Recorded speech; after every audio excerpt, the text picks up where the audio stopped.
ಹೊತ್ತು ಮಾತುಗಳನ್ನು ಕೇಳಿದ್ದೀರಲ್ಲ. ಈಗ ಪೋಷಕರು ಮತ್ತೆ ಮಕ್ಕಳೆಲ್ಲ ಒಮ್ಮೆ ಕೈ ಜೋಡಿಸಿ ನಿಲ್ತೀರಾ? ಪೋಷಕರು ಮತ್ತೆ ಮಕ್ಕಳೆಲ್ಲರೊಮ್ಮೆ ಕೈ ಜೋಡಿಸಿ ನಿಲ್ಲಿ. ಯಾಕೆ ಗೊತ್ತಾ? ನಮ್ಮ ಮನೆಯ ಮಗು, ನನ್ನ ಮಗ, ನನ್ನ ಮಗಳು ಅಂತ ಅವಳನ್ನು ತಿದ್ದಿ ತೀಡುವುದಕ್ಕೆ, ಅವಳನ್ನು ನೋಡಿಕೊಳ್ಳುವುದಕ್ಕೆ ನಿಮ್ಮ ಮನೆಯಲ್ಲಿ ನೀವಿದ್ದೀರಿ. ಆದರೆ ನಿಮ್ಮ ಮನೆಯ ಅಂಗಳವನ್ನು ದಾಟಿ ಶಾಲೆಗೆ ಕಳಿಸಿಕೊಟ್ಟ ಮೇಲೆ ನೀವು ಕೊಟ್ಟ ಪ್ರೀತಿಯನ್ನೇ ಈ ಶಾಲೆಯಲ್ಲಿ ಕೊಟ್ಟು ನಿಮ್ಮ ಮಕ್ಕಳನ್ನು ನೋಡಿಕೊಂಡಂಥವರು ಈ ಶಾಲೆಯ ಎಲ್ಲ ಶಿಕ್ಷಕರು ಮತ್ತೆ ಶಿಕ್ಷಕಿಯರು.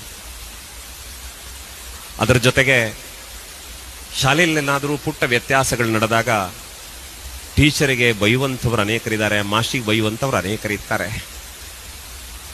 ಒಂದನ್ನು ಅರ್ಥ ಮಾಡಿಕೊಳ್ಳಬೇಕು, ಈ ಶಾಲೆಯ ಈ ವೇದಿಕೆಯ ಮೇಲೆ ಯಾರು ಒಬ್ಬಾಕೆ ಶಿಕ್ಷಕಿ ಬಂದು ನಿಂತಿದ್ದಾಳಲ್ಲ, ಆ ಶಿಕ್ಷಕಿ ಕಡು ಬಡತನದ ಮನೆಯಿಂದ ಬಂದಿರ್ತಾಳೆ. ಅವರಪ್ಪ ಎಲ್ಲೆಲ್ಲೋ ಕೂಲಿ ನಾಲಿ ಮಾಡಿ ತನ್ನ ಮಗಳನ್ನು ಓದಿಸಿ ಒಬ್ಬಳು ಟೀಚರ್ ಆಗಿ 4 ಮಕ್ಕಳಿಗೆ ಪಾಠ ಮಾಡಿದ್ರೆ ನನ್ನ ಜನ್ಮ ಸಾರ್ಥಕ ಅಂತ ಯೋಚನೆ ಮಾಡಿದ ಒಬ್ಬ ಅಪ್ಪನ ತ್ಯಾಗದ ಫಲವಾಗಿ ಒಬ್ಬಾಕೆ ಶಿಕ್ಷಕಿಯಾಗಿ ವೇದಿಕೆಯ ಮೇಲೆ ಇರ್ತಾರೆ.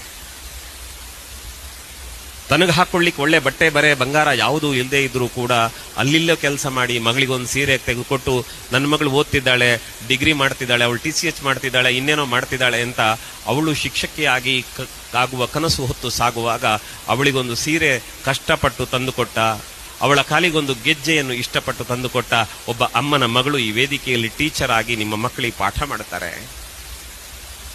ಅದು ಇಂಥ ಸಂಸ್ಥೆಗಳಲ್ಲಿ ದುಡಿಯುವಂಥವರು ದೊಡ್ಡ ಆರ್ಥಿಕವಾದ ಫಲಾಪೇಕ್ಷೆಯ ನಿರೀಕ್ಷೆಯಲ್ಲಿ ಇರುವುದಿಲ್ಲ.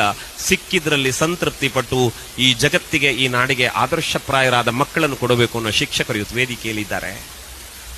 ಬಂಧುಗಳೇ, ನಿಮ್ಮ ಮನಸ್ಸಲ್ಲಿ ನೀವು ಸಂಕಲ್ಪ ಮಾಡಿ, ನಮ್ಮ ಮಕ್ಕಳಿಗೆ ಇಷ್ಟು ವರ್ಷ ಶಿಕ್ಷಣ ಕೊಟ್ಟಿದ್ದೀರಿ, ನನ್ನ ಮಗುವಿಗೆ ಒಂದು ಭವಿಷ್ಯವಾದ ದೊಡ್ಡ ಕಲ್ಪನೆಯನ್ನು ಕಟ್ಟಿಕೊಟ್ಟಿದ್ದೀರಿ, ನನ್ನ ಮಗುವಿನ ಬದುಕಿಗೆ ಉಜ್ವಲತೆಯ ಬೆಳಕನ್ನು ಹರಿಸಿದ ಪುಣ್ಯಾತ್ಮರು ನೀವಿದ್ದೀರಿ, ನಿಮಗೆ ಧನ್ಯವಾದ ಅಂತ ಒಮ್ಮೆ ಮನಪೂರ್ವಕ ಈ ಶಿಕ್ಷಕ ವೃಂದಕ್ಕೆ ನೀವು ಕೃತಜ್ಞತೆಯನ್ನು ಹೇಳಬೇಕು. 10ನೇ ಕ್ಲಾಸು ಬಿಟ್ಟು ಹೊರಟಿದ್ದೀರಿ ಮಕ್ಕಳೇ, ನಾಳದ್ದು ಪರೀಕ್ಷೆ ಬರ್ತದೆ, ಆಮೇಲೆ ನಿಮ್ಮ ಶಾಲೆ ಬೇರೆ. ಆದರೆ ಇವತ್ತಿನವರೆಗೆ ನಿಮ್ಮ ಎಲ್ಲ ಭಾವನೆಗಳಿಗೆ ಬೆಲೆ ಕೊಟ್ಟು ನಿಮ್ಮನ್ನು ಶಿಕ್ಷಕ ವೃಂದ, ಆಡಳಿತ ಮಂಡಳಿ ನೋಡಿಕೊಂಡಿದೆ. ಅವರೇನಾದರೂ ಒಂದು ಮಾತು ಗದರಿಸಿದರೆ ಅದರ ಹಿಂದೆ ನಿಮ್ಮ ಬದುಕಿನ ಕೀರ್ತಿಯ ಕನಸುಂಟೆ ಹೊರತು ನಿಮ್ಮ ಬಗ್ಗೆ ದ್ವೇಷ ಇಲ್ಲ. ಮುಂಬರುವ ಪರೀಕ್ಷೆಯನ್ನು ಒಳ್ಳೆ ರೀತಿಯಲ್ಲಿ ಬರೆಯಿರಿ. ಪ್ರಾಮಾಣಿಕವಾದ ಪ್ರಯತ್ನ ನಮ್ಮದು, ಫಲ ಕೊಡುವುದಕ್ಕೆ ಭಗವಂತನಿದ್ದಾನೆ.